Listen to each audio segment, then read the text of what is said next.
This is where my investigation really began, using the hotel's business center computer.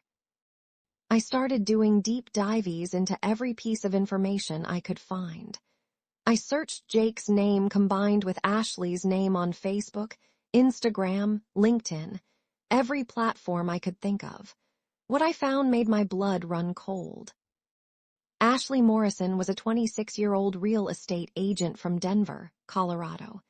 Her Instagram was full of photos from expensive restaurants, weekend trips to Aspen, pictures of her and Jake from the past 6 months. Not just friendly photos, romantic photos. Photos of them holding hands, kissing, celebrating what looked like an engagement at a fancy restaurant I recognized from Jake's work dinners back home. But the worst part was the timeline. These photos went back almost 8 months. Jake had been living a completely double life, telling Ashley he was single while married to me, apparently promising her a future while planning to abandon me in Australia. I spent the next 2 days taking screenshots of everything. Every photo, every comment, every check-in at restaurants and hotels. Ashley's social media was like a detailed log of Jake's secret relationship. She'd even posted photos from what was clearly a recent trip to Vegas, with captions about planning our future together and hashtags like new beginnings and fresh start. Meanwhile, I was figuring out how to survive in Melbourne with no money and no support system. The hotel staff, once they understood my situation, were incredibly kind. The manager, an older woman named Patricia, let me extend my stay for 2 additional nights at no charge and connected me with a social services organization that helped stranded travelers.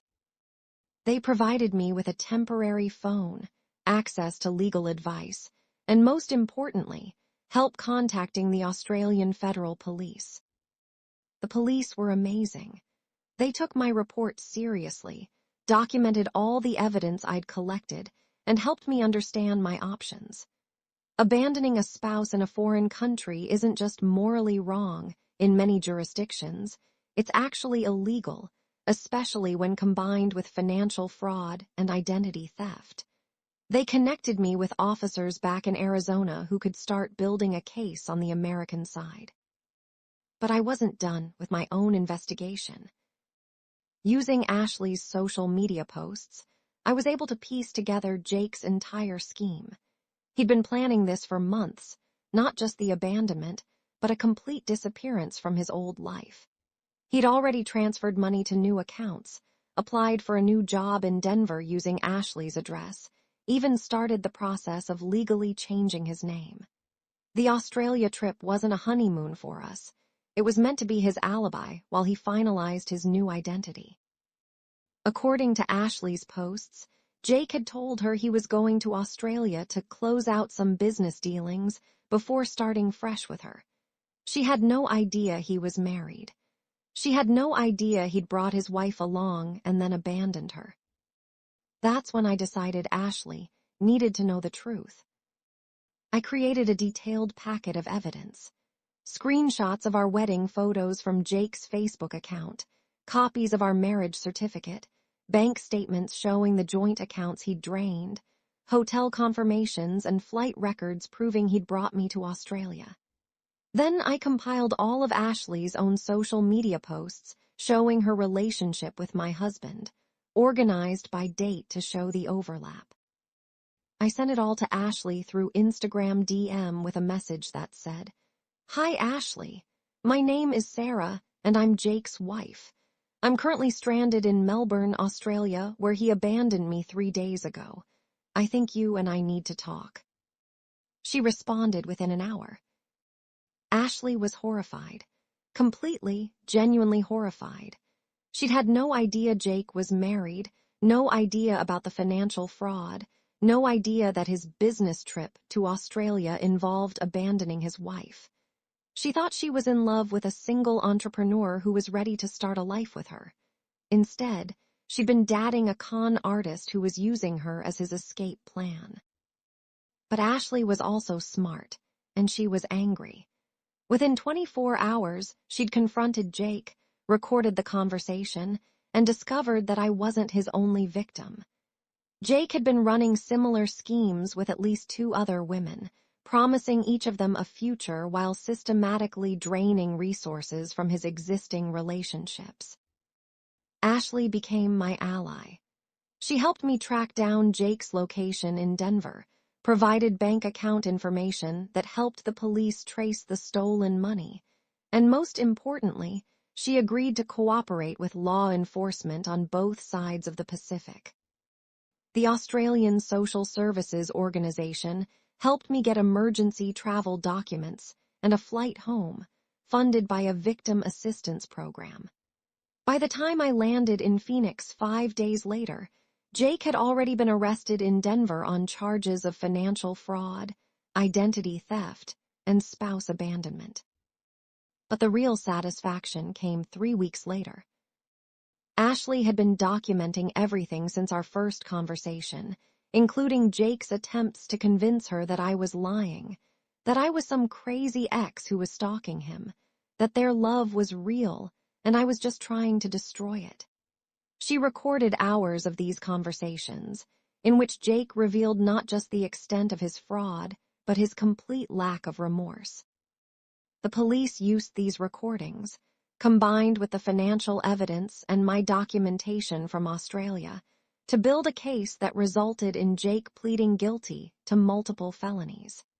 He was sentenced to 3 years in prison and ordered to pay full restitution to all his victims, including covering the costs of my extended stay and emergency travel.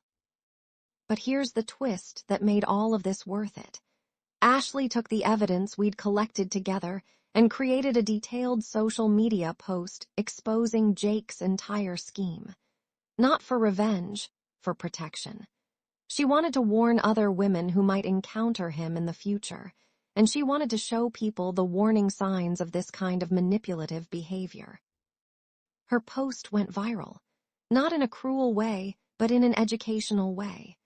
Hundreds of women commented with their own stories of financial manipulation and abandonment. The post was shared by domestic violence organizations, financial fraud awareness groups, even law enforcement agencies, as an example of how to document and report relationship crimes. Jake's new identity, his fresh start, his plan to reinvent himself in Denver, all of it was destroyed by the truth. Ashley and I had turned his own scheme against him, using the very evidence of his fraud to ensure he faced consequences. 6 months later, I'm living in my own apartment in Tempe, working for a marketing agency that actually values my contributions. Ashley and I have become genuine friends, bonded by our shared experience of being deceived by the same man. She's doing great, by the way. She got a promotion at her real estate firm and is dating a guy who she met the normal way, who introduced her to his friends and family on the second date. As for Jake, he's serving his sentence in a minimum security facility in Colorado, and based on his prison records, he's not adapting well to life without the ability to manipulate and control others. The experience taught me 3 crucial things about protecting yourself in relationships. First, if your partner controls all the financial arrangements and won't let you see confirmations or account details, that's not protectiveness, that's control. Second, if someone's story about their daily activities doesn't add up or keeps changing, trust your instincts and start asking direct questions. Third, if you ever find yourself abandoned or betrayed, document everything immediately. Take photos, save messages, screenshot social media, contact authorities. The evidence you collect in those first crucial hours can make the difference between justice and letting someone get away with destroying your life. The truth has a way of surfacing, especially when victims work together and refuse to stay silent. If this story resonates with you, or if you've experienced something similar, I'd love to hear about it in the comments.